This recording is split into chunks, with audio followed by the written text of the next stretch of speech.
আমার প্রথমবার ডিভোর্স হয়েছে সন্তান হয়নি বলে, আর দ্বিতীয়বার ডিভোর্স হলো সন্তান হয়েছে বলে। আমার ভাগ্য এমন না হলেও পারত। বিয়ের 11 বছর পরেও আমার কোনো সন্তান হয়নি দেখে আমার স্বামীকে দ্বিতীয় বিয়ে করানোর পরামর্শ করা হলো। সমস্যাটা আমারই। ডক্টর বলেছেন সন্তান নিতে আমিও সক্ষম নই। এটা শুনে আমার পরিবারের সবাই ভয় পেয়ে গেলেন। আমি হচ্ছি তাদের সবচেয়ে আদরের ছোট মেয়ে। আমার প্রতিটি দিনই ছিল বাগানের ফুটন্ত গোলাপের মতো। 18 পেরোতেই আমাকে বিয়ে দেওয়া হয়। আমার শ্বশুর শাশুড়ি ননদ ননা সবাই ভীষণ ভালো মনের মানুষ। আমার স্বামীকে দ্বিতীয় বিয়ের পরামর্শ দিয়েছিলেন আমারই বাবা। সত্যি খুব অদ্ভুত। বাবা আমার মাথায় সস্নেহে হাত বুলিয়ে বললেন, দেখো মা, আমরা প্রার্থনা করি তুমি যেন মনে প্রশান্তি পাও। সৃষ্টিকর্তা তোমাকে আজ পরীক্ষার সম্মুখীন করেছেন, তোমাকে ধৈর্য ধরতে হবে। তোমার স্বামী পরিবারের একমাত্র ছেলে, তার বংশেরও একটা দিক আছে, তারও উত্তরসূরির প্রয়োজন। তুমি কি চাও তোমার প্রাণপ্রিয় স্বামীর ইচ্ছা অপূর্ণ রাখতে? উত্তরে আমি ফ্যাকাশে দৃষ্টিতে হেসে বললাম, বাবা, আমি মোটেও না দ্বিতীয় বিয়ে নিয়ে দুঃখিত নই, কিন্তু আমি যে মাতৃত্বের আনন্দ উপভোগ করতে পারছি না। প্রতিটি মেয়ের স্বপ্ন তার নিজের একটি সন্তান হবে, তার সাথে বেড়ে উঠবে, তাকে আদর করবে, আগলে রাখবে। আমি কেন পাচ্ছি না বাবা? আমার এই প্রশ্নে বাবা নিশ্চুপ হয়ে রইলেন। আমি জানি যদি দ্বিতীয় বিয়েতে অমত করি তাহলে তারা আমাকে ছেড়ে দিবে।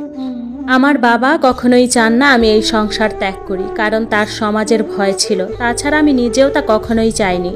বুকের মধ্যে পাথর চেপে মেনে নিলাম। আমার সতীন এলো। বিয়ের 3 মাসের মাথায় জানা গেল সে সন্তান সম্ভবা। শুরু হলো তার যত্ন আত্মি। সতীনের সাথে আমার ভালো সম্পর্ক ছিল। পুরো প্রেগনেন্সিতে তাকে আমি কোনো কাজ করতে দেইনি। একদম নিজের মতো করে খেয়াল রাখতাম।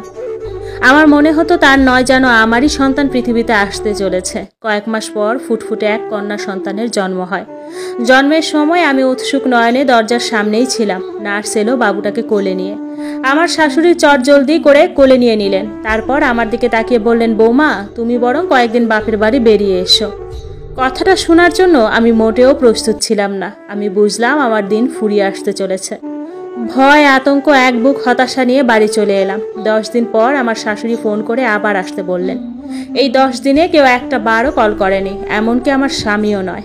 1 সপ্তাহ থাকার পর বুঝতে পারলাম এখানে আমার অবস্থান হচ্ছে আস্তাকুরের মতো। আমি বাচ্চাটাকে ছুঁতে পারি না, আদর করতে পারি না। আমি বন্ধ্যা, অশুভ। আমার ছোঁয়ায় নাকি ওর ক্ষতি হবে। বাবুটার দিকে আমি চাতক পাখির ন্যায় চেয়ে থাকতাম, কিন্তু একবারও কেউ তাকে আমার কোলে দেয়নি। মেয়ে হওয়ার পর সতীনও কেমন জানি পরিবর্তন হয়ে গেল। আমার সাথে তেমন একটা কথা বলতো না, আমার কথা বলাটাও সহ্য করতে পারতো না। এক সময়ে আমিও নিশ্চুপ হয়ে সমস্ত কাজ একাই করে নিতাম। 3 মাস পর একদিন হঠাৎ করে আমার সতীন আমার দিকে একটা কাগজ বাড়িয়ে দিল। আমি জানি এটা কি। আমি তো এটারই অপেক্ষা করছি। আমার জন্য যে তাদের অনেক সমস্যা হচ্ছে তাও অনেক আগেই বুঝেছি। তবুও বিশ্বাস হচ্ছিল না যে মানুষটার একটু সংস্পর্শে থাকার জন্য এতটা ত্যাগ করলাম, সে মানুষটি কি না আজ আমায় ছেড়ে দিচ্ছে। আমার সতীন বলেছিল হয় সে থাকবে নয়তো আমি। এটা শুনে স্বামী ও শাশুড়ি ভয় পেয়ে গেলেন। সিদ্ধান্তও হয়ে গেল। বাড়ি ছাড়ার সময় কোথাও প্রাক্তন স্বামীকে দেখতে পেলাম না। আমি জানি আমার সামনে আসার সাহসটুকু তার নেই। শেষবারের মতো আমার চোখে চোখ রেখে চলে যাওয়ার কথাটা বলার দুঃসাহসও তার হবে না। আমি সতীনের দিকে স্থির চোখে তাকিয়ে স্বাভাবিক স্বরে বললাম, মেয়েটাকে একবার কি আমার কোলে দিবে? সে কি জানি ভাবলো, তারপর আমার কাছে দিল। আমি তাকে শক্ত করে ধরে আদর করলাম। তার মাথায় হাত বুলিয়ে তার সুন্দর জীবনের প্রার্থনা করলাম। আমার বাবা দরজার সামনে নতমুখে দাঁড়িয়েছিলেন। আমার হাত চেপে ধরে বেরিয়ে এলেন। বাবা জানালেন চাইলে তিনি সবটার জন্য মামলা করবেন। আমি বারণ করলাম, যার মনে আমি নেই তার ঘরে ওঠারও কোনো প্রয়োজন নেই। আমার অনুপস্থিতিতে তারা ভালো থাকলে তবে তাই থাকুক। স্বার্থে আঘাত লাগলে যারা পরিবর্তন হয়ে যায় তাদের সাথে জীবন জুড়িয়ে বাকিটা দিনগুলো খারাপ করার কোনো মানে হয় না। ডিভোর্সের পর জীবন আরও অতিষ্ঠ হয়ে উঠল।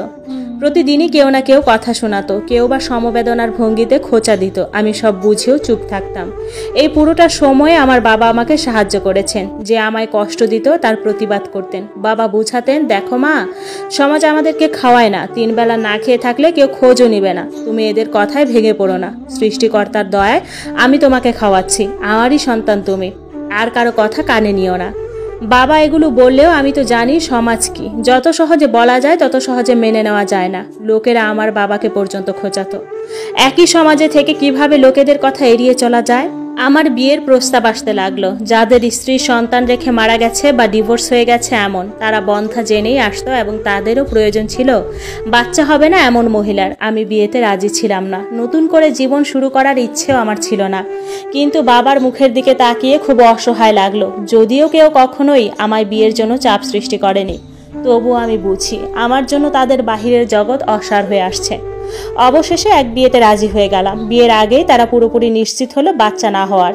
তাদের শর্তও ছিল বাচ্চা নেওয়া যাবে না। যে ব্যক্তির সাথে আমার বিয়ে হয় তার স্ত্রী 5টি সন্তান রেখে মারা গেছেন। বাচ্চাগুলো ছিল ভীষণ আদরের। বিয়ের পর আমার শাশুড়ি বললেন, আজ থেকে এরা তোমারই সন্তান, এদের ছাড়া আর কাউকে চিন্তাও করতে পারবে না। আমার স্বামীও তাই বললেন। মেনে নিলাম সব। দিনগুলো ভালোই কাটছিল, কিন্তু হঠাৎ 6 মাসের মাথায় বুঝতে পারলাম আমি কনসিভ করেছি। ব্যাপারটা আমার জন্য যেমন অত্যাধিক খুশির বিষয়, তেমনই এক আতঙ্ক। চাপা খুশি নিজের মধ্যে রাখতে পারছিলাম না, আবার সংসার হারানোর বড্ড ভয় আঁকড়ে ধরলো।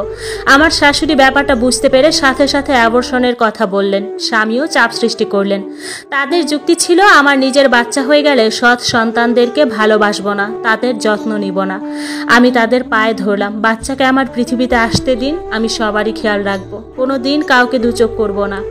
তারা আমার কথা শুনলো না। ডিভোর্সের ভয় দেখিয়ে অ্যাবর্শন করিয়ে নিল। শাশুড়ি আমাকে বাড়িতে পাঠিয়ে দিয়ে কথা দিলেন 2-3 বছর পর আমি বাচ্চা নিতে পারবো। আমি বোকার মতো তা বিশ্বাস করে নিলাম। কয়েকদিন পর ডিভোর্স লেটার পেয়ে গেলাম। তাদের ভয় ছিল হয়তো আমি কোনোভাবে আবার কনসিভ করে তাদের থেকে দূরে থাকতে পারি। আমার দ্বিতীয় সংসারও শেষ। যতটা শক্তি অনুপ্রেরণা নিয়ে নতুনভাবে জীবনের সূচনা তৈরি করেছিলাম, ঠিক ততটাই হতাশা, স্বপ্নভঙ্গ, হারানোর তীব্র যন্ত্রণা নিয়ে ভেঙে পড়লাম। এবার আর আমার মাথায় হাত বুলিয়ে দেওয়ার জন্য বাবা বেঁচে থাকলেন না। শেষ সময়ে বাবা আমারই ব্যাপার নিয়ে ভীষণভাবে মুষড়ে গেলেন। তার ঘোলাটে চোখ ও শুষ্ক ঠোঁটে পুনরায় আমাকে গড়ে উঠতে বললেন না, বরং নিজেই চিরদিনের জন্য পৃথিবী ছেড়ে চলে গেলেন। কি অদ্ভুত ভাগ্য আমার! কেন এভাবে সুখ এসেও ধরা দিল না? কেনই বা দুঃখের সমুদ্রে একটু সুখ হাতছানি দিয়েও থাকলো না? আমি তো সবটাই মেনে নিয়েছিলাম। এই মেনে নেওয়াটাই কি আমার দোষের ছিল? জীবন যাচ্ছে আমার এভাবেই, জানি না কতকাল আর এমন কাটবে।